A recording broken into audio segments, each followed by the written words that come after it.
Yo yo yo, salut les turfeuses, salut les turfeurs, bienvenue pour un nouveau pronostic de Benoît Requin. Merci pour vos likes, pour vos commentaires, n'hésitez pas à vous abonner pour recevoir tous mes pronostics tous les jours et pour accéder à tous mes tickets pour la course du Quintet, rendez-vous directement dans mon commentaire épinglé. Ok, place au pronostic du Quintet du mercredi 6 avril, direction Angers pour le Grand Prix Angers-Loire Métropole. Trop attelé, 3100 mètres, 15 partants car le 14 est non partant. Réunion 1, course 1, indice de confiance, 4 sur 5. Petit retour sur le Quintet du mardi 5 avril, je vous avais donné une belle base. Les 3 premiers chevaux de mon pronostic sont dans le Quintet, mais dommage que le 11 s'est invité à notre petite fête. Pour les VIP, ce mardi, on a un ticket multi en 5 qui est passé, il a fait 321 € le multi en 5. Ok, c'est parti, on commence le pronostic et on commence avec le numéro 1, Girolamo. Et on écoute son entraîneur Antoine Lérété. Girolamo a le niveau. Après une sortie quelconque à Paris-Vincennes pour sa première à la maison, j'ai fait quelques soins. Il était nettement mieux et l'a prouvé à Lisieux, où il fallait qu'il me rassure. Avec ses gains, il n'est pas facile à placer tout de suite. Il est sur la montante et revient très bien. Il lui faut une course à l'économie. C'est une question de parcours. Le numéro 2, Fakir de l'Écluse. Et on écoute Alexandre Abrivard. Fakir de l'Écluse est un sujet de talent. De talent maintenant. Pour sa rentrée après 10 mois d'absence, on ne le pensait pas assez prêt physiquement. Ici, l'opposition est supérieure. Cette course va permettre de peaufiner sa préparation. Pour autant, il ne faut pas l'exclure en fin de combinaison. À la faveur d'engagements intéressants, il alternera les 2 spécialités.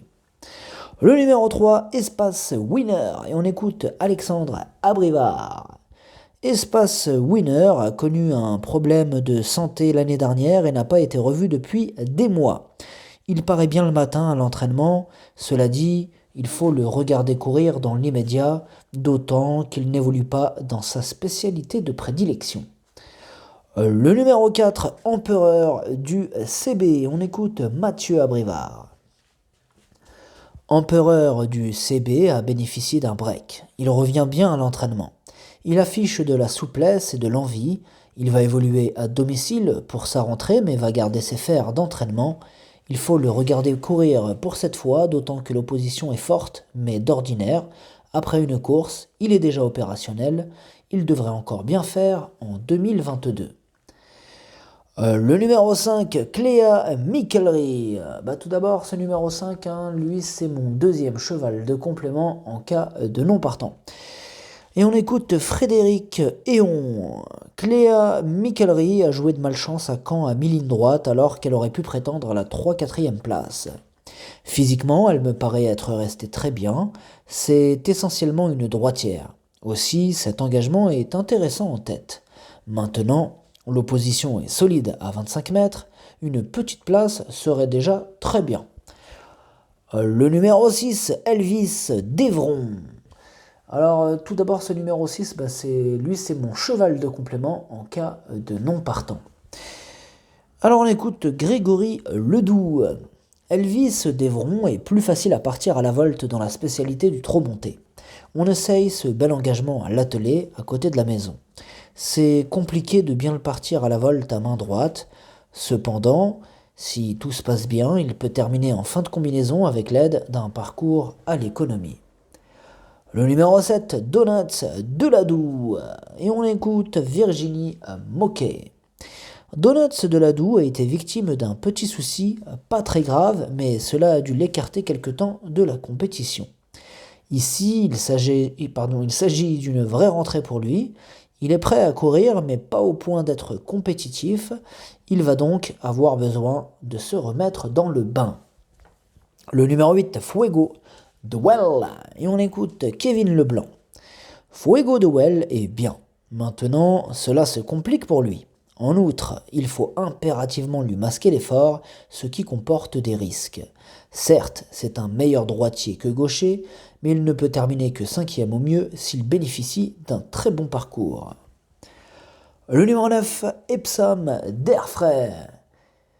Et on écoute Jean-Michel Baudouin. Epsom d'Airfray a eu un excellent comportement dans le prix Jean Cabrol. Il reprend du moral en venant de derrière et cela lui offre d'autres possibilités pour les mois à venir. Il faut qu'il apprenne à sprinter au fil des courses. Il est resté très bien physiquement le matin. Il débute à main droite, mais à la maison, cela se déroule bien. Ensuite, il a le Grand National du trot de Châteaubriand. Le numéro 10, Carnaval du Vivier. Et on écoute Thierry Duval d'Estaing. Carnaval du Vivier reste sur 2 bonnes performances à Caen. Il est bien, cela dit, il a 10 ans, il y a des chevaux plus jeunes et un peu meilleurs que lui. À l'issue d'un bon parcours, il peut terminer 4e ou 5e. Le numéro 11, Carioca de Loup. Tout d'abord, ce numéro 11, c'est lui le 8e de mon pronostic. Et on écoute Alexandre Abrivard. Carioca de Loup n'a pas convaincu au Croisé-la-Roche. Ici, il rend la distance et a besoin de rassurer avant coup. Face à des concurrents de qualité en pleine forme et qui plus est, de qualité en pleine forme qui plus est, il aura fort à faire. Il faut surtout qu'il rassure. Moi, je l'ai gardé quand même. Comme je vous dis, je l'ai mis 8e. Je pense que ça peut être une belle cote à l'arrivée, ce numéro 11. Attention. Le numéro 12, Décoloration. Et on écoute Jean-Michel Baudouin. Décoloration a très bien tenu sa partie à Laval, où elle s'est classée 2e dans un excellent chrono. Je lui ai laissé le temps de récupérer de ses efforts. Elle est moins affûtée qu'Epsom d'Airfray, mais très compétitive pour disputer l'arrivée. Avant coup, je n'ai pas trop de recul à main droite avec elle, mais elle a déjà gagné 2 fois sur cette piste. Le numéro 13, Cash du Rib, et on écoute Jean-Louis Claude Dersoir. Cash du Rib a 10 ans, mais il est toujours aussi compétitif. Ses dernières prestations à Caen sont très bonnes. Il vient d'améliorer son record sur les 2200 mètres du prix de Covicourt. Il a conservé un bon niveau de forme. Je poursuis en province. Il s'y plaît bien.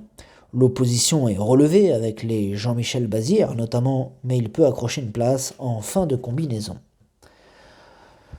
Le numéro 14, Elvis du Vallon. Non, le numéro 14, il est non partant. Oui, Elvis du Vallon est non partant. On passe donc au numéro 15, Rebella Matters, et on écoute Jean-Michel Bazir.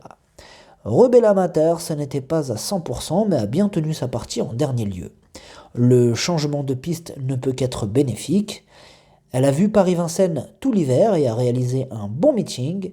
Revenir à main droite ne lui pose pas de problème. Elle est très bien à l'entraînement.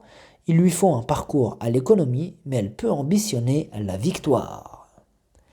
Le numéro 16, Faido 7, et on écoute encore Jean-Michel Bazir.